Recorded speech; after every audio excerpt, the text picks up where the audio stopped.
NDP non duty paid liquor పక్క రాష్ట్రాల నుంచి అటు తెలంగాణ, అటు కర్ణాటక, తమిళనాడు రాష్ట్రాల నుంచి, ఒరిస్సా రాష్ట్రాల నుంచి విపరీతంగా వచ్చి ఇదంతా కూడా ప్రభుత్వానికి రావాల్సినటువంటి ఆదాయం బయటపోయింది. ప్రజలు అనారోగ్యం పాలైపోయారు.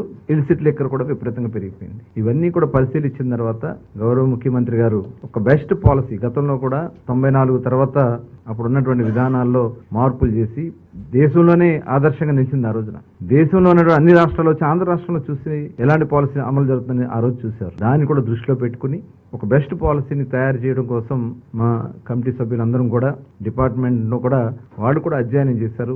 దేశం అంతా వెళ్ళి దాదాపు ఒక 6 రాష్ట్రాలు గవర్నమెంట్ షాపులు అమలు జరుగుతున్నటువంటి విధానం, ప్రైవేట్ షాప్స్ అమలు జరుగుతున్నటువంటి విధానం, అటు ప్రైవేటు గవర్నమెంట్ కలిపి నడుపుతున్నటువంటి విధానం, ఇవన్నీ కూడా స్టడీ చేసి వాళ్ళకు రిపోర్ట్ చేసి ఇవ్వడం జరిగింది. అలాగే ట్యాక్సేషన్ కూడా ఏ రకంగా ఉందనేది ట్యాక్సేషన్ విషయంలో కానీ, ఎందుకంటే గతంలో మేము ఎన్నికల మేనిఫెస్టోలో ఇచ్చినటువంటి రిజర్వేషన్ కూడా ఏదైతే గీత కార్మికులు ఉంటారో ఆడి ట్యాపర్స్ కు సంబంధించి కళ్ళు గీత కార్మికులకి 10% షాప్స్ ఇస్తామని చెప్పి ఆ రోజున ఎన్నికల్లో హామీ ఇచ్చాం. దాని మీద కూడా ఒక రిపోర్ట్ తయారు చేసుకుని ఇవన్నీ కూడా మరి ముఖ్యమంత్రి గారికి ముందు రేపు సబ్ కమిటీ ముందు రేపు కేబినెట్ ముందు పెట్టడానికి ఇది ఈ రోజు 3వ సమావేశం కూడా కండక్ట్ చేసుకున్నాం.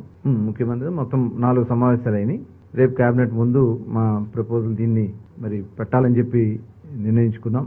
దీనిలో సరసమైనటువంటి ధరలకి నాణ్యమైనటువంటి బ్రాండ్స్ తో ప్రజల ఆరోగ్యాలను కాపాడే విధంగా ఈ పాలసీని డిజైన్ చేయాలని, అలాగే దీనివల్ల ఏమైందంటే నార్కోటిక్ విపరీతంగా డ్రగ్స్ కానీ గంజాయి కానీ వాళ్ళు విపరీతంగా యూత్ అంతా కూడా గతంలో బీర్ సేల్స్ కి ఇప్పుడున్న బీర్ సేల్స్ కి 50% పడిపోయింది. కేవలం రేట్లు పెంచడం వల్ల వాళ్ళందరూ కూడా డైవర్ట్ అయ్యి గంజాయికి డ్రగ్స్ కి వాళ్ళు డైవర్ట్ అయిపోయారు. తిరిగి అవన్నీ కూడా కంట్రోల్ చేయడానికి కూడా మరి దీంట్లో ఈ పాలసీలో కొంత ఈ ఎరాడికేషన్ కి సంబంధించి ఏదైతే మద్యాన్ని నియంత్రణ కోసం రేపు రాబోయే కాలంలో కొంత ఫండింగ్ కూడా దానికోసం ఖర్చు పెట్టడానికి కూడా నిర్ణయించుకోవడం కూడా జరిగింది.